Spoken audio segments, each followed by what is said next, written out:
নমস্কার বন্ধুরা, Olympus chess একাডেমিতে তোমাদের আরও একবার স্বাগত। আজকে যে ভিডিও নিয়ে আমরা আলোচনা করব, যেটা ছাড়া কিন্তু আমরা কোনোদিন গেম রেকর্ড করতে পারবো না, লিখতে পারবো না, কাউকে বোঝাতেও পারবো না। এটা হচ্ছে চেস নোটেশন সিস্টেম। যেমন আমরা জানি যে যারা গান গায় বা যারা গান শেখে, তারা কিন্তু গানের নোটেশন লেখে, যেমন সা রে গা মা পা ধা নি সা। এই সরগম দিয়ে কিন্তু যে কোনো গানের স্বরলিপি বানানো হয় বা গানের সুর বোঝা যায়। ঠিক তেমনি চেসেও কিন্তু এই রকম নোটেশন দিয়ে কোনো গেম মুভ যা কিছু আমরা বুঝতে পারি। তো সেক্ষেত্রে কিন্তু আমরা সেই বিষয়ে একটু আলোচনা করব। তো প্রথমে আমাদের সিম্বলগুলি জেনে নিতে হবে চেস পিসের। যেমন আমরা কুইনকে বলে থাকি কিউ। কুইনের যেটা স্পেলিং হচ্ছে, মানে কুইনকে বলে থাকি কিউ। তো বড় করে দিল, কুইনকে কিন্তু আমরা কিউ বলে থাকি। রুককে আমরা বলে থাকি আর, বিশপকে বলে থাকি বি, নাইটকে বলে থাকি এন, কিংকে বলে থাকি কে। আর পনের কিন্তু কোনো নাম হয় না, পনের হয় যে স্কোয়ারে থাকে, সেই স্কোয়ারের নামই কিন্তু পনের নাম হয়। সাপোজ এই পজিশনে ধরো যদি এই পনটা কোন স্কোয়ারে আছে, তাহলে কিন্তু এই পনটা রয়েছে F4 স্কোয়ারে, এই পনটা রয়েছে কিন্তু F4 স্কোয়ারে। ঠিক আছে? তো এইবার নোটেশনটা কিরম ভাবে হয় দেখো। ধরে নাও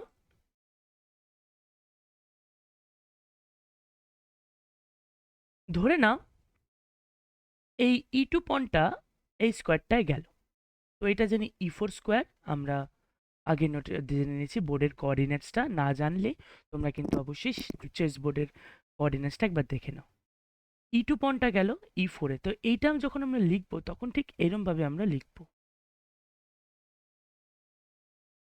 E2 লিখবো, লেখার পর একটা হাইফেন দেবো, তারপর লিখবো E4। ঠিক আছে? E2 দেবো, তারপর একটা হাইফেন দিয়ে লিখবো E4। তাহলে কি বোঝা যাচ্ছে যে E2 পনটা কিন্তু E4 এ যাচ্ছে। বোঝা গেল? অর্থাৎ যেখানে পন থাকবে সেই স্কোয়ারটা লিখে তারপরে কোন স্কোয়ারে যাচ্ছে একটা হাইফেন দিয়ে সেই স্কোয়ারটা লিখে দেবো। তাহলেই বোঝা গেল। এটা যদি আমরা দেখি তাহলে বুঝবো E2 পনটা E4 এ গেছে। ঠিক তেমনি যদি এখানে একটা রুক থাকতো ধরে নিলাম, আর রুকটা গেছে E4 এ, তখন কি লিখবো?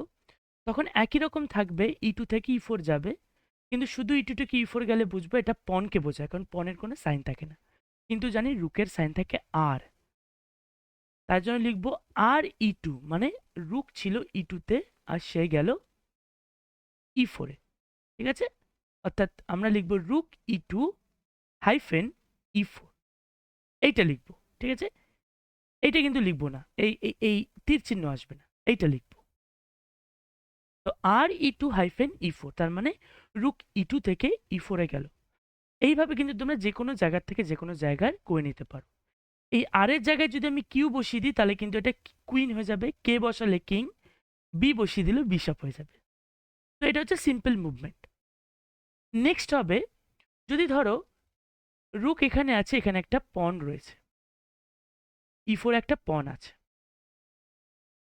তো সেক্ষেত্রে আমরা কিরম ভাবে বুঝবো? আমরা যদি লিখি R E2 হাইফেন E4, তাহলে আমরা কি বুঝবো? রুক E2 থেকে E4 এ গেল। বাট কি হচ্ছে, রুক কিন্তু একটা পনকে ক্যাপচার করছে। তাহলে এইটা দিয়ে কিন্তু পন ক্যাপচার বোঝায় না, ক্যাপচারের একটা সাইন রয়েছে, ক্যাপচারের সাইন হচ্ছে ক্রস। ঠিক আছে? ক্যাপচারের সাইন হচ্ছে ক্রস। সেই জন্য আমরা এখানে লিখব R E2 ক্রস E4। ঠিক আছে? সেই E4 এর জায়গায় সেই স্কোয়ারটাতে যে পিসই থাকুক না কেন, আমরা কিন্তু পিসের নামটা লিখবো না, আমরা স্কোয়ারের নামটা লিখবো। বিশপ থাকুক, নাইট থাকুক, যে থাকুক। আর যদি পনের সঙ্গে পন ক্যাপচার হয় এরকম, তাহলে সে একই রকম হবে। F3 তে পন আছে, E4 এ পন আছে, তাই লিখবো F3 ক্রস E4।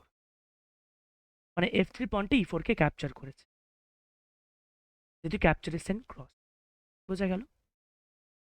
এবার নেক্সট যেটা দেখবো সেটা হচ্ছে যদি কিং থাকে আর একটা চেক দিচ্ছি তাহলে কি করে হবে। ধরে নিলাম কিং রয়েছে C5-এ, আমরা E5-এ গিয়ে চেক দেবো। তো চেকেরও সাইন আছে, চেকের সাইন হচ্ছে প্লাস আর ক্যাপচারের সাইন হচ্ছে ক্রস।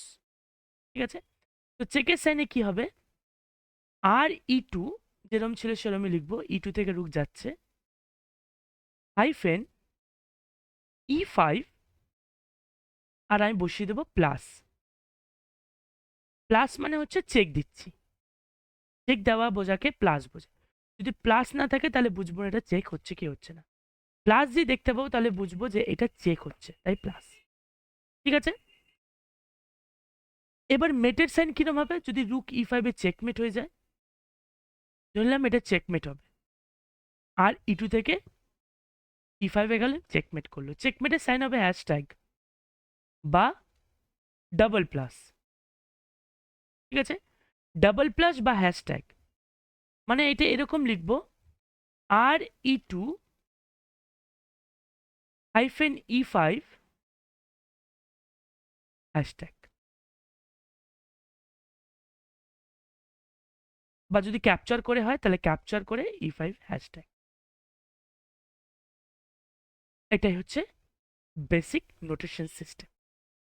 আরও যে দুটো নোটেশন সিস্টেম আছে যেটা হচ্ছে প্রমোশনের সিস্টেম। প্রমোশনের সিস্টেম কীরকম, ধরলাম আমাদের H7 পয়েন্টে H8-এ গিয়ে কুইন হবে, বিশপ হবে বা রুক হবে। তো সেটা লেখার সময় কিরম ভাবে লিখবো, পয়েন্টটা লিখবো H7-এ, তাই H7-এ আছে H7 লিখবো, H7 থেকে গেল কোথায় H8, ব্যাস। এবার এইটা ধরো তোমরা কুইন বা যে কোনো পিসে কনভার্ট করতে, তাহলে সেই জন্য তোমাকে এখানে একটা ইজ ইকুয়াল টু দিতে হবে, মানে H8 পয়েন্টটা কোন পিসে তুমি কনভার্ট করছো, তাহলে এটা হবে H8 is equal to Q বা বি বা যেটা বা যে পিসটাই তুমি চাও, বা নাইট, মানে H7 two H8 equals to যে পিসটা তোমরা, সেটা যদি চেক পড়ে তাহলে একটা প্লাস বসিয়ে দেবে, বাট সেটা যদি মেট হয়ে যায় তাহলে তোমরা হ্যাশট্যাগ বা ডাবল প্লাস বসিয়ে দেবে। তো এটাই হচ্ছে একটা বেসিক একটা সিস্টেম, চেকমেট নোটেশন সিস্টেম। তো আরেকবার বলে দিই, ক্যাপচারের জন্য ক্রস, ক্যাপচার জন্য ক্রস, চেকের জন্য প্লাস, আর যেটা চেকমেট বা মেট হচ্ছে সেটা হ্যাশট্যাগ বা ডাবল প্লাস। বোঝা গেল? তাহলে এই তিনটে সিম্বল কিন্তু আমাদের প্রত্যেকটা সময় দিতে হবে। যদি তোমরা এটা দিতে পারো এবং সঠিকভাবে করতে পারো তাহলে তোমরা তোমাদের গেমকে রেকর্ড করতে পারবে এবং তোমরা অন্যদের গেমও দেখতে পারবে, যেটা কিন্তু খুব ইম্পর্টেন্ট। তাই চেস নোটেশন ছাড়া কিন্তু আমরা প্র্যাকটিস বলো, পাজেল বলো, গেম বলো, আমরা রেকর্ড করতে পারবো না। আর রেকর্ড না করতে পারলে আমরা আমাদের ভুলটাও দেখতে পারবো না, আর অন্যদের গেমও আমরা বুঝতে পারবো না। তো এটা করলে তোমরা অন্যদের গেম সহজেই বুঝতে পারবে, দেখতে পারবে, তার থেকে তোমরা শিখতে পারবে। আশা করি তোমরা বুঝেছো। না বুঝলে ভিডিওটা আবার প্রথম থেকে শেষ পর্যন্ত আরো একবার দেখে নাও। তো আজ এ পর্যন্তই, তোমাদের সঙ্গে দেখা হবে পরবর্তী কোনো একটা দিনে নতুন কোনো অধ্যায় নিয়ে। ভালো থেকো।